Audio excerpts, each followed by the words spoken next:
안녕하세요. 이화여대 에코과학부에서 학생들을 가르치고 있는 최재천입니다. 그리고 아주 멋진 재단, 생명다양성재단 대표를 맡고 있습니다.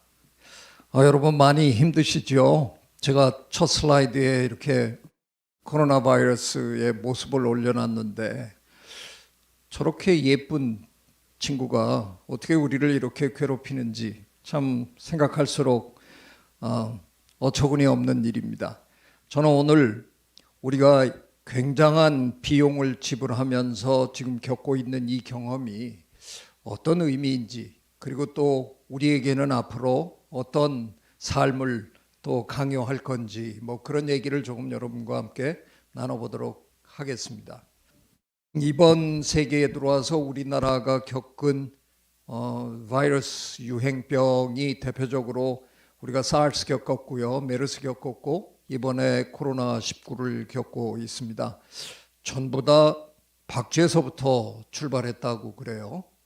그렇지 않아도 박쥐는 사람들이 선입관이 되게 안 좋은데 혹시 밤에 우리 침실에 들어와서 피나 빨지 않을까 뭐 별 생각들을 다 하시는데, 또 박쥐가 우리를 이렇게 괴롭히는 거대한 전염병의 원인이라 그러니까 뭐 굉장히 상황이 지금 안 좋은데요. 사실은 제가 박쥐 변호를 조금 해야 될 것 같아요. 박쥐가 뭐 특별히 더럽거나 특별히 사악해서 그런 게 아니고요. 이거 순전히 확률 문제입니다. 지구에 사는 포유동물 종수의 절반이 쥐고요. 나머지 절반의 대충 절반 정도가 박쥐입니다. 그래서 만일 포유동물끼리, 우리 인간을 포함해서 포유동물끼리 바이러스를 서로 주고받는다 그러면 누가 시작했냐를 따져보면 거의 전체의 70 내지 75%를 차지하는 쥐 아니면 박쥐일 확률이 그냥 높은 겁니다. 그 옛날 유럽의 흑사병 쥐가 옮겼잖아요. 그래서 뭐 박쥐를 너무 미워하실 것까지는 없는데 요즘 뭐 열대지방 국가들 중에서는 뒷북을 치는 나라들이 제법 있습니다. 박쥐 동굴을 털어서 지금 박쥐 소탕 작전을 하는데 전혀 그럴 필요가 없는 거잖아요. 이미 바이러스는 우리 인간 세계로 넘어왔습니다. 참 어처구니 없는 일이라는 생각이 굉장히 많이 듭니다. 그럼에도 불구하고 그 박쥐가 조금은 요즘 걱정스럽기는 합니다. 왜냐하면 우리가 겪고 있는 이 기후변화 때문에 지구온난화가 일어나다 보니까 박쥐들이 자꾸 그들의 분포를 온대지방으로 지금 넓히고 있어요. 기본적으로 박쥐는 열대에 사는 포유동물인데 온대로 자꾸 이렇게 옮겨오고 있습니다. 무슨 얘기냐 하면 박쥐와 우리 인간의 물리적 거리가 점점 좁혀지고 있다는 겁니다. 그런데 우리 아주대학에는 혹시 그런 교칙이 있어서 아침에 등교하기 전에 반드시 박쥐 동굴에 들려서 출석을 부르고 와야 된다 그런 건 없을 것 같은데, 박쥐들이 온대로 들어온다고 해서 갑자기 문제가 생기는 건 아니지만 대한민국은 언제부턴가 저출산으로 굉장히 고민하는 나라가 되어버렸잖아요. 그런데 사실은 저출산은 전 세계적으로 보면 굉장히 반가운 현상이거든요. 제가 단언할 수 있는데요. 모든 환경 문제는 궁극적으로 다 인구 문제입니다. 사람이 씨가 너무 많아서 환경 문제라는 게 생기는 거거든요. 그런데 우리가 출산율을 좀 낮춰보려고 굉장히 애를 쓰는 와중에 조금 되는 듯 싶더니 이제 잘 사는 나라에서 자국민 숫자가 줄어든다고 다시 출산율을 올리는 이런 작업들을 하는데, 참 환경 입장에서 보면 안타까운 일이 아닐 수 없습니다. 어찌됐든 지금도 우리 호모사피엔스는 폭발적으로 늘어나는 동물입니다. 그러다 보니 우리는 생활 공간이 점점 많이 필요하고, 그래서 자꾸 나무를 베어낼 수밖에 없는 일이 벌어지는 거죠. 그러면 저 숲속에 사는 야생동물들은 날이 갈수록 자기들의 서식 공간이 줄어드니까 우왕좌왕할 수밖에 없는 겁니다.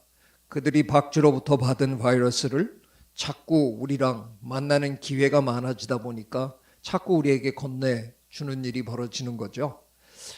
저는 진화생물학을 전공하는 사람이다 보니까요. 이번 이 사태를 바라보는 각도가 조금은 의사 선생님들, 특히 감염내과 의사 선생님들하고 조금은 다를 수밖에 없습니다. 그분들은 질병을 똑바로 직시해야 되는 분들이고요. 저는 이게 어차피 바이러스와 우리 호모사피엔스가 일종의 밀당을 하는 거거든요.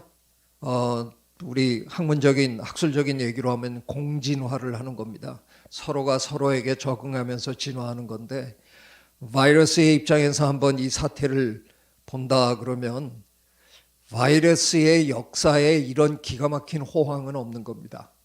걔네들 입장에서는 기가 막히게 좋은 시장을 만났습니다. 제가 그래서 그거를 경영학 용어를 빌려서 블루오션이라고 제가 불러봤습니다. 이거 왜 블루오션이냐? 불과 한 만여여 전만 해도 우리 인간 호모사피엔스는 정말 별 볼 일 없는, 존재감이 없는 동물이었거든요. 저 아프리카 초원에서 사자한테 혹시 잡힐까봐 빌빌거리고 도망다니고 이러던 존재였는데, 지난 한 만년 동안 우리는 농업혁명, 산업혁명, 심지어는 정보혁명까지 일으키면서 폭발적으로 숫자가 늘어난 동물입니다. 그래서 만약 우리가 계산을 한번 해본다 그러면 만여여 전으로 돌아가서 우리 인류 전체의 무게를 재고, 혹시 그때 우리를 따라다니던 동물들이 좀 있다, 걔네들 무게까지 다 합해본들 동물 전체의 중량, 애니멀 바이오매스 전체에 우리가 차지하는 비율이 1% 미만이었습니다. 그러니까 우리는 존재감 자체가 없는, 있는지도 없는지도 모를 그런 동물이었는데, 지난 만년 동안 우리가 얼마나 성공했으면 지금 이 순간 2020년 말에 다다르는 지금 이 순간 우리가 그 계산을 한번 다시 해본다 그러면 지금 78억 마리가 살거든요. 호모사피엔스가. 죄송합니다. 제가 동물학자라서 저는 마리수로 주로 셉니다. 78억 마리 곱하기 평균 한 70kg 정도 하면 호모사피엔스 무게가 나오는 겁니다. 거기다가 우리가 기르는 소, 돼지, 양, 오리, 닭 얘네들 무게 다 합하면 놀라지 마십시오. 학자에 따라서 계산이 조금 다르긴 하지만 우리가 전체 동물 중량에서 차지하는 비율이 적어도 96 내지는 99%입니다. 지구의 역사에서 이런 반전은 없었습니다. 우리가 1% 미만이었다가 나머지를 1% 내지 3, 4% 미만으로 줄여버리고 우리가 전 지구를 뒤덮은 겁니다. 그러니 야생동물 몸에 살던 바이러스가 자기 숙주가 자꾸 불안해하니까 나 아무래도 이동해야 되겠는데, 그래서 옮겨서 내려앉아 보면 거의 백발백중 호모사피엔스나 아니면 호모사피엔스가 기르는 가축일 수밖에 없다는 겁니다. 제가 무슨 얘기를 지금 드리고 있나요? 참 힘드시죠? 조금만 더 견딥시다. 이번 일만 지나가면 우리 생애에 이런 일은 다시는 없을 것 같네요. 제가 그런 말씀 드릴 수가 없네요. 우리가 숫자가 많이 줄어들지 않는 한, 아니면 저 야생동물이 사는 공간을 더 많이 확보해서 그들이 편안하게 살 수 있게 해주지 않는 한, 지금의 경향이 그대로 유지되는 한 앞으로 이런 일이 점점 자주 벌어질 수밖에 없겠구나. 이미 우리는 조류독감 거의 해마다 겪고 있고요. 구제역, 아프리카 돼지열병에 우리 가축들 끊임없이 겪고 있습니다. 어쩌면 우리도 앞으로 이런 게 거의 일상이 되지는 않을까. 생각만 해도 끔찍한 일입니다. 이번에 이 코로나19가 우리가 바이러스 질병 하면 가장 유명한 질병으로 거의 전 세계인이 모르는 사람이 없을 정도로 유명한 에이즈와 한번 비교를 한다 그러면, 에이즈는 직접 감염에 의해서 옮겨지는 질병입니다. 그런데 이번 코로나19는 공기로 옮겨지는 거라서 이렇게 치명적일 수밖에 없는 겁니다. 그런 상황에서 우리나라는 방역을 참 잘해가지고 세계가 우리를 칭송하는데, 저는 지난 봄에 인퍼런스라는 아주 유명한 저 국제 과학 저널에서 저한테 우리 정부가 하고 있는 디지털 컨택트 트레이싱에 대해서 저 논문을 써달라고 부탁을 받았습니다. 그래서 제가 사실 뭐 이런 분야의 전문가도 아닌데 그래도 절더러 써달라고 하도 부탁을 해서 제가 공부해서 논문을 썼는데 그 논문을 게재하는 과정에서 해외에 있는 양반들이 계속해서 우리나라가 개인정보 문제에서 좀 문제를 일으키는 거 아니냐 하는 얘기를 하는 바람에 좀 고생했습니다. 하지만 저 끝끝내 이런 논리를 폈습니다. 생명 앞에서 그 어떤 것도 더 훌륭한 가치는 없을 거다. 우리 정부가 주도적으로 해서 저 국민의 정보를, 개인정보를 잠시 컨트롤을 했을 망정, 이게 뭐 다른 나라에서 그야말로 그 기업들이 그런 일을 하는 거에 비하면 훨씬 우리는 저 위험이 적을 거다. 대한민국에도 굉장히 저 철저한 개인정보법이 있다. 다만 우리는 그 전에 메르스를 겪으면서 정말 위기에 닥쳤을 때는 정부가 잠시 개인의 정보를 활용할 수 있다 하는 법안을 통과시켜서 그것 때문에 이번에 우리는 굉장히 방역을 잘할 수 있는 그런 상황이었다 하는 걸 설명을 드렸습니다. 예, 저는 지난 10개월 동안 계속 이 얘기를 하다가 백신만 너무 기다리다간 큰일 납니다라고 얘기를 했었는데 최근에 제가 약간 뻘쭘해집니다. 백신이 진짜 만들어졌어요. 이거는 뭐 역대 거의 최고 기록입니다. 이렇게 빨리 백신이 만들어진 적은 없습니다. 근데 이건 정말 과학의 발전 덕택입니다.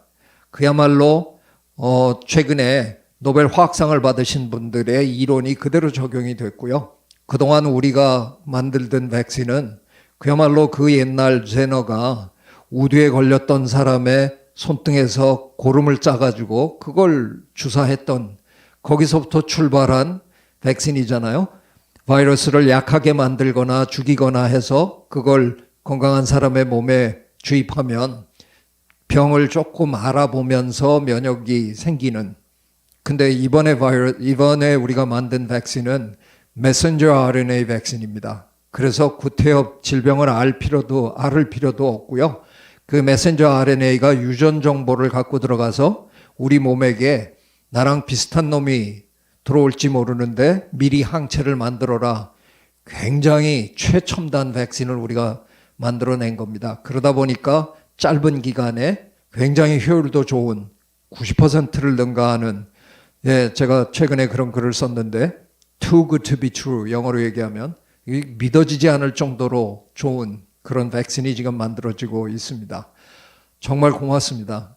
정말 어쩌면 조만간 우리 모두가 백신을 맞고 집단 면역을 이룰 수 있는 시간이 올지도 모르겠죠. 하지만 아직도 넘어야 할 산들이 많습니다. 어떻게 공급할 건가, 뭐 누가 먼저 맞을 건가, 이런 것들이 많기 때문에 아직은 안심을 할 때가 아니라서 제가 진작에 말씀드린 것처럼 다른 백신이 있다는 거죠. 이번에 우리 국민은 정말 잘했잖아요.